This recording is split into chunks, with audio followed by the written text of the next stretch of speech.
Hola y bienvenidos a nuestro A Profundidad para esta quinta semana de redirección.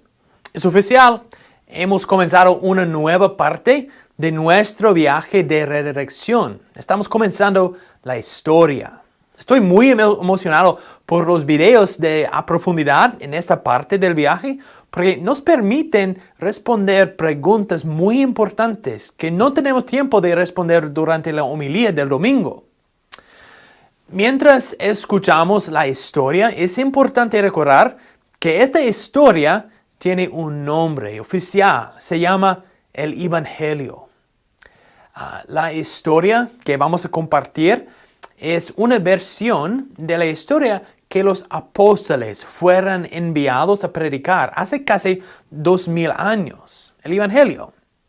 Como yo mencioné el domingo, esta historia tiene tres partes: creación, caída y redención.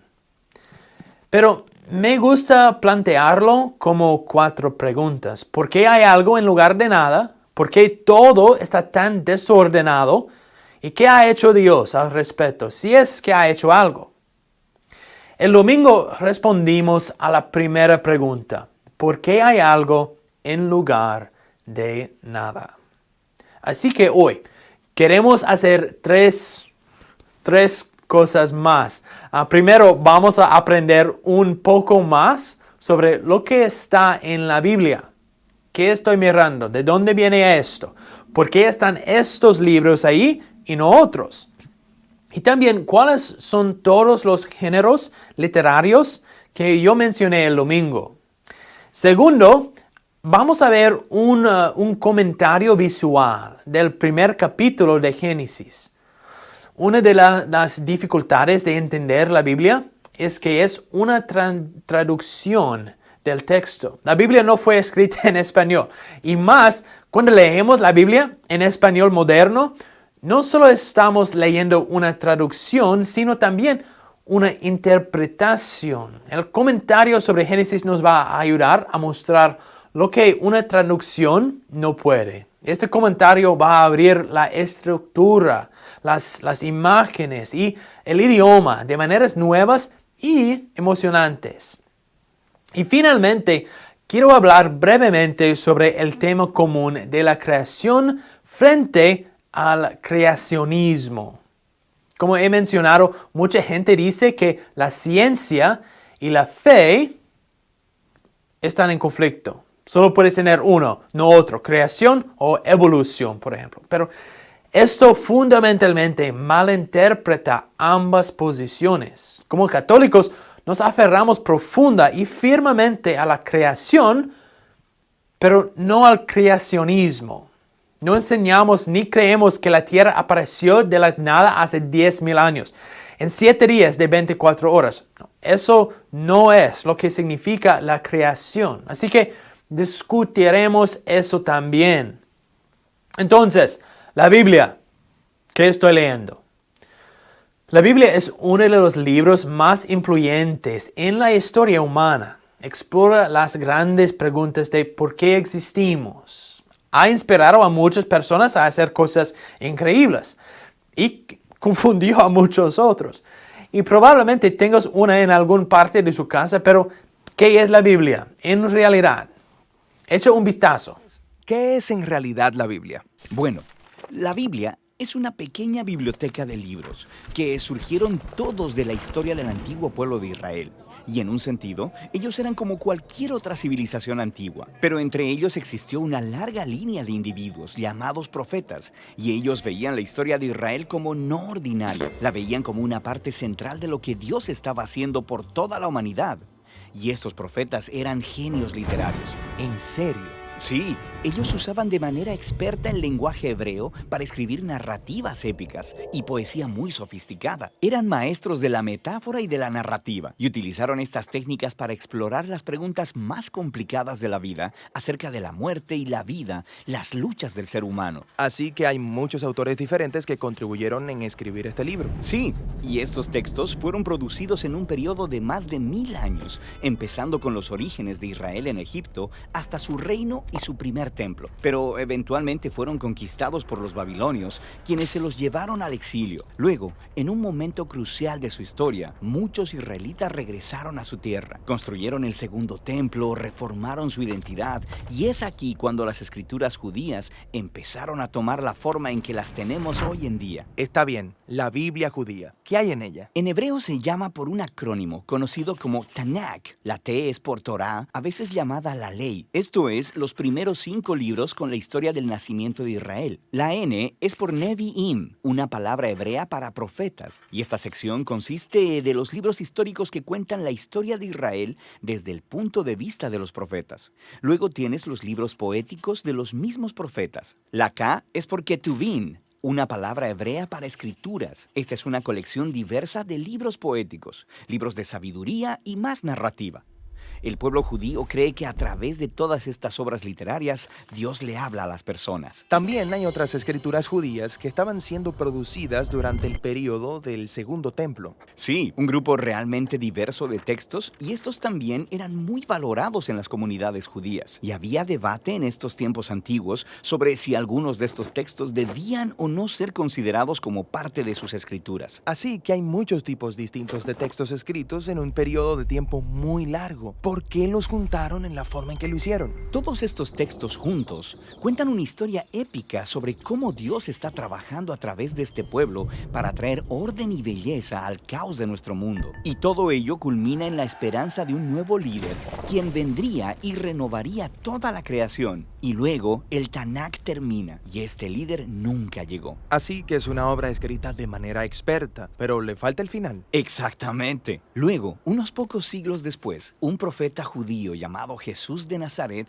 entra en escena. Él decía que estaba continuando la historia del Tanakh. Así que Jesús hizo un montón de cosas geniales. Fue asesinado y sus seguidores decían que él había resucitado de los muertos. Sí, dijeron que Jesús era ese líder tan esperado, quien restauraría el mundo. Así que sus seguidores más tempranos, llamados apóstoles, compusieron nuevas obras literarias acerca de la historia de Jesús. Las llamaron Buenas Nuevas o Evangelios. Formaron un registro llamado Hechos acerca de cómo el movimiento de Jesús se extendió fuera de Israel, y luego hicieron circular cartas a diferentes comunidades de Jesús por todo el mundo antiguo. ¿Y ellos consideraban estos escritos como parte de las escrituras? Sí, los apóstoles escribieron todo esto como el cumplimiento de la historia épica que se encuentra en el Tanakh, y estaban continuando con el genio literario de la tradición judía. También creían que Dios le estaba hablando a su pueblo a través de estos textos, al igual que por las escrituras de Israel. Así que esto es el Antiguo y Nuevo Testamento. Pero, ¿qué pensaban los primeros cristianos acerca de la literatura adicional durante el Segundo Templo? Grupos diferentes tenían diferentes puntos de vista acerca de algunos de estos libros, pero sabemos que leían y valoraban estos textos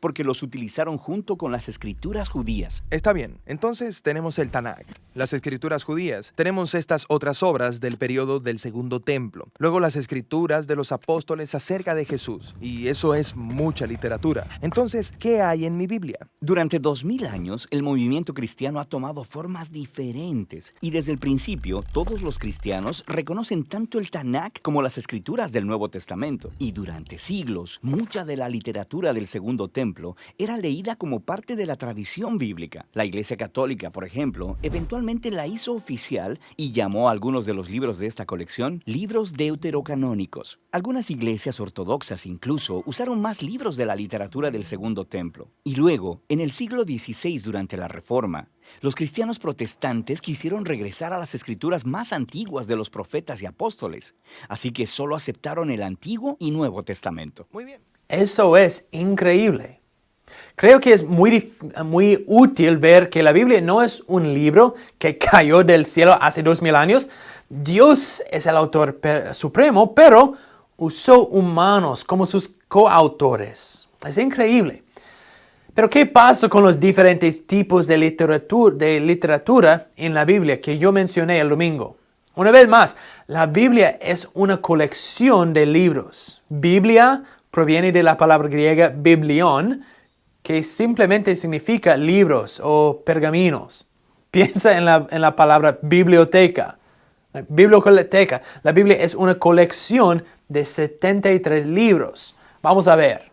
Sí, piensa en esto como si entraras en una librería donde cada pasillo tiene una clase distinta de literatura. Tenemos historia o poesía o narrativa y cuando eliges un pasillo y tomas un libro, vas a tener expectativas muy diferentes. Buscarás cosas diferentes. Cierto, todos los libros son literatura, pero comunican de maneras muy diferentes. Sí, y es lo mismo con respecto a la Biblia. Si no prestas atención al estilo en el que están escritos, te perderás el esplendor de cada libro. Entonces, ¿cuáles son los principales tipos de literatura en la Biblia? Bueno, primero que nada tenemos la narración.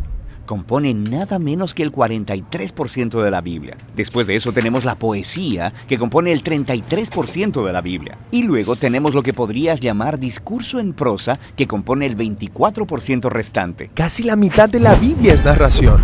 Sí, y esto no es un accidente. Las historias son la forma más universal de comunicación humana. De hecho, nuestros cerebros están diseñados para recibir información a través de historias. Y las historias son realmente entretenidas. ¿Por qué? Bueno, las historias nos entrenan para encontrarle sentido a los eventos que aparentemente suceden en la vida al azar, tomando esos eventos y poniéndolos en una secuencia. Y luego, cuando están juntos, puedes empezar a ver el significado y el propósito de todo. Ahora, hay diferentes tipos de narrativa en la Biblia. Sí, tenemos la narrativa histórica, pero también las parábolas narrativas y las narrativas biográficas cortas, como los 4 evangelios. Los examinaremos en otros videos más adelante. Ok, después tenemos la poesía, que honestamente no leo mucho.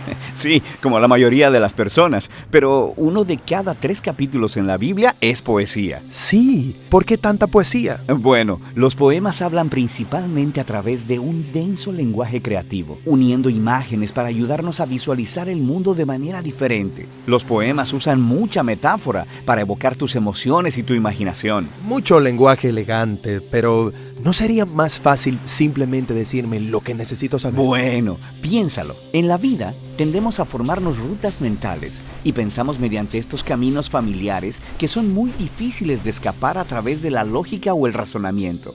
Y lo que hace la poesía es obligarnos a salir del camino que nos es familiar hacia un nuevo territorio. Es astuto. Y hay diferentes tipos de poesía en la Biblia. Hay muchas clases de canciones o salmos. Después tenemos la poesía reflexiva de los libros de sabiduría. Y luego tenemos la resistencia apasionada de los profetas. Ok, el último gran tipo literario es el discurso en prosa, que compone 1/4 de la Biblia. Sí, estos son discursos, cartas o ensayos. Y el enfoque aquí es construir una secuencia de ideas o pensamientos en un argumento lineal que requiere una respuesta lógica, como «Hey, ¿has pensado acerca de esto? También deberías considerar cómo se conecta con esto otro. Y si haces esto, entonces verás que esto es el resultado y a la luz de esa conclusión, por tanto, probablemente debes dejar de hacer eso para que esto otro sea el resultado». Así que me estás persuadiendo con razonamiento. Sí, el discurso te obliga a pensar lógica y consistentemente y luego a hacer algo al respecto. El discurso bíblico se encuentra en los conjuntos de leyes, en la literatura de sabiduría y en las cartas escritas por los apóstoles. Está bien. Entonces cada libro de la Biblia tiene un estilo literario. No, de hecho, la mayoría de los libros tienen un estilo literario primario, como narrativa, por ejemplo. Pero luego, incrustado en la narrativa, encontrarás poemas, parábolas o una colección de leyes. Todo libro bíblico tiene una combinación propia de estilos literarios. Y para leer bien ese libro necesitas estar familiarizado con cada tipo de literatura y cómo funcionan. Sí, así que sabrás a qué ponerle atención y qué preguntas hacer. Entonces, aquí está el punto importante. La Biblia está comunicando la verdad, pero está comunicando la verdad en una variedad de formas. Y Génesis no es diferente. Como escribió George Johnson, si bien no enseñan ciencia, los primeros capítulos de Génesis son historia, pero no son historia como la escribiría un historiador moderno. No es como si hubiera un videocámara en el jardín de Edén. Se podría decir que son historia escrita en lenguaje mítico, una comprensión poética de la verdad, por así decirlo.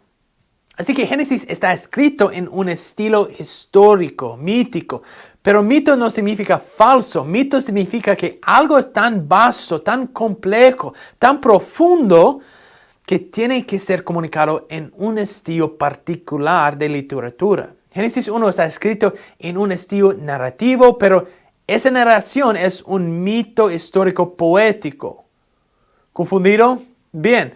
Por lo menos eso debería darnos una mayor reverencia por la palabra de Dios y un deseo de sumergirnos más profundamente en ella para entenderla. Por esa razón, ahora quiero aprender sobre el texto real de Génesis 1. Y este es un gran comentario visual hecho por la gente de Bible Project. Y yo mencioné que el texto en sí sabes que esto no es ciencia. Y esto es muy claro cuando miras que en Génesis 1 es el idioma original, las palabras y las estructuras. Así que echemos un vistazo. The first book in the Bible is called Genesis. And we're going to look closely at the first page of the book of Genesis. It's a carefully crafted narrative about God creating and ordering the whole cosmos. Okay, let's check it out. Now, the opening line of the whole Bible is, "In the beginning, God created the skies and the land." Now, your Bible translation might say the heavens and the earth. In biblical Hebrew, the word for heaven refers simply to the sky above. And the word for earth does not mean globe, but rather the land. The ground below us. Right. This line is summarizing what's going to happen in the following narrative, which starts in the next line. And it reads, "Now the land was wild and waste." This phrase rhymes in Hebrew. The land was tohu vavohu, which means unordered and uninhabited. This is the ancient way of talking about the pre-creation state, what we might call nothingness. For the biblical authors, non-existence means having no purpose and no order. And the next line uses another image to say the same thing. And darkness was on the face of the deep abyss. What's the deep abyss? Yeah, it's a dark, chaotic ocean. It's another common way the ancients described the non-reality that preceded creation. Now, here's where things start to get interesting, because in the midst of those dark waters, God is present. And the Spirit of God was hovering over the face of the waters. The Hebrew word for God's Spirit is ruach, which can refer to wind or breath or God's invisible presence. So you can't see it, but God is present in the darkness, ready to bring order so that life can flourish. Yes, and this ordering happens in a series of 6 days. Each day begins with the phrase, "And God said," and then ends with the phrase, "And there was evening and morning." Yeah, every day addresses those problems introduced in verse 2, that there's no order and no inhabitants. So on days 1 through 3, God splits apart that unordered darkness into 3 ordered realms. Then, on days 4 through 6, God fills the uninhabited wasteland with creatures. Interesting. Let's see how that works. Okay, so the first realm of order begins with light on day 1. Ah, yes. Let there be light. This is God's own glorious light that fills and contains the darkness as he separates day from night. God's establishing the order of time. Okay, and then on day 2, let there be a vault between the waters to separate water from water. What's the vault? In the ancient culture of the biblical authors, the sky was perceived as a solid dome that holds back waters. God's depicted here as splitting the chaos waters in half, above and below, which creates the realms of the sky and the seas. And then on day 3, let the waters under the sky be gathered into one place and let dry ground appear. God is establishing the realm of the land, and it emerges out of the chaotic waters. And then there's a bonus creative act on day 3. God invites plants and fruit trees with seed to emerge out of the land. Okay, so we've got the realms of time, the realm of the sky and the seas, and the land. And they all have order. Right. Now, it's time to go back and fill these realms of days 1 through 3 with inhabitants. This is what happens on days 4 through 6. So in day 4, let there be lights in the vaults of the sky. God installs these lights, the sun, moon, and stars, as signs and symbols that reflect God's own light. He gives them his own royal power to separate day and night. Then on day 5, let the waters swarm with living creatures, and let birds fly above the land. Yeah, these are the creatures that live in the waters below, and those that fly near the waters above. Then finally on day 6, let the land produce living creatures. They emerge up out of the ground to live on the land. And then, matching that bonus act of creation on day 3, God makes a special land creature, human, or in Hebrew, Adam. Then, God provides all of those plants from day 3 as abundant food. Now, over and over, God says what he created was good. But then, after making humans, God says that it is very good. Yes, humanity is the climax of days 1 through 6, and their importance is explained in the first poem in the Bible. So God created humanity in his own image. In the image of God, he created them. Male and female, he created them.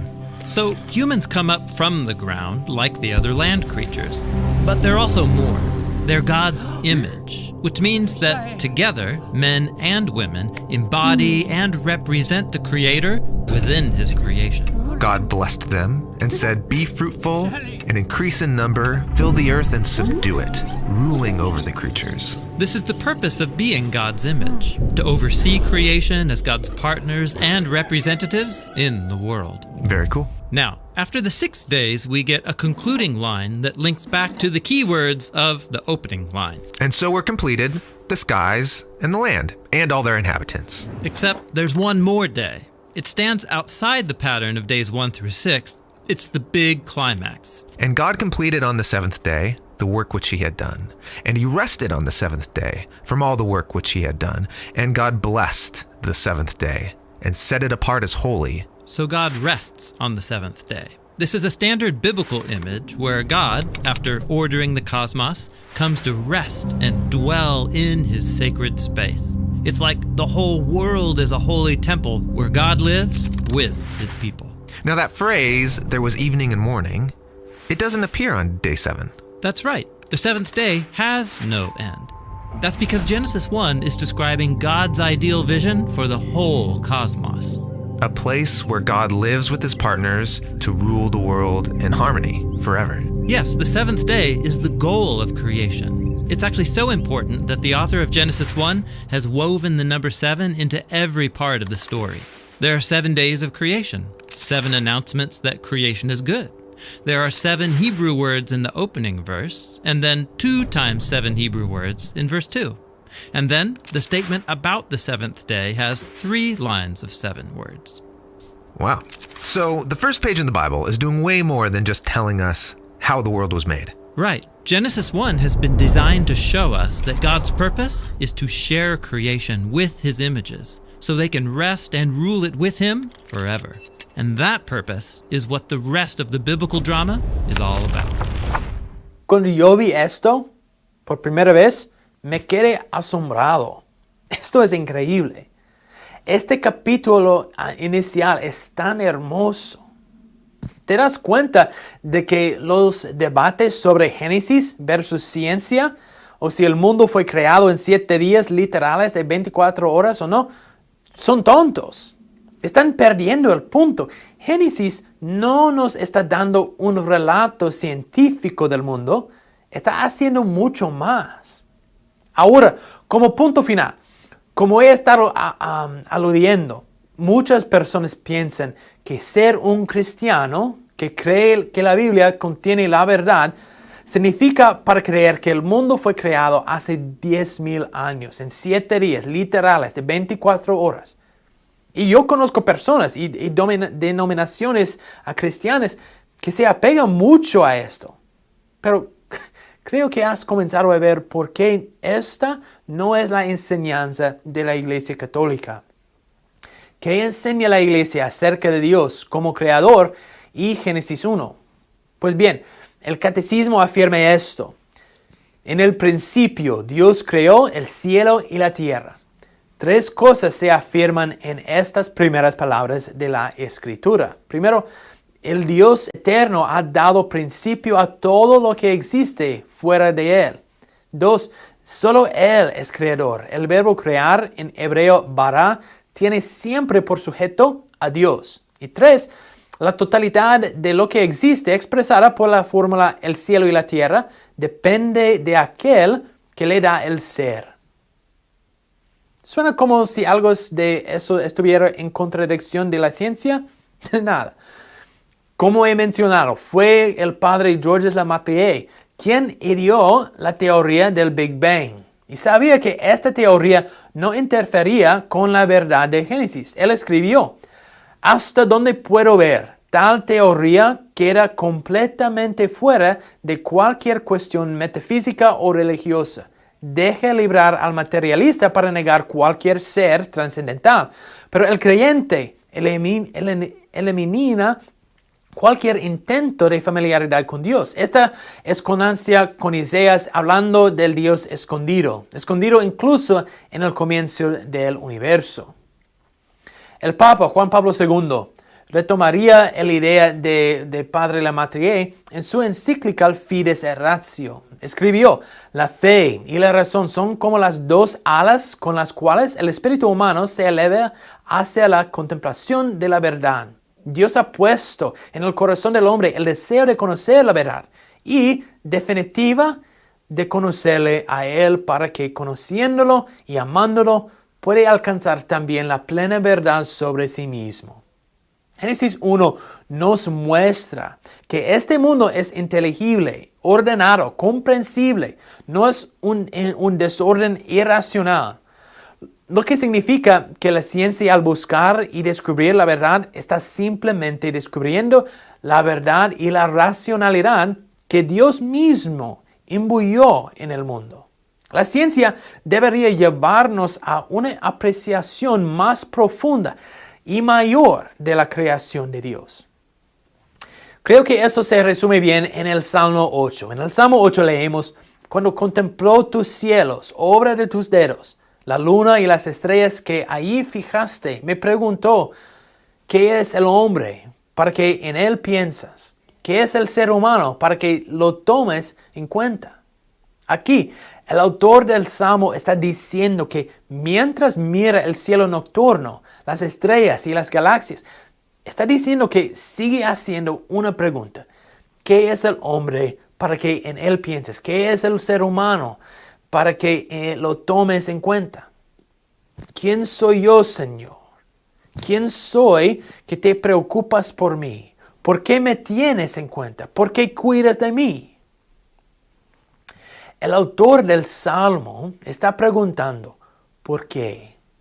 Y como revela la totalidad de las Escrituras, la respuesta es simple: ¿por qué tú importas? Vales la pena. Eres amado. Hasta la próxima semana. Soy el Padre Miguel. Dios te bendiga.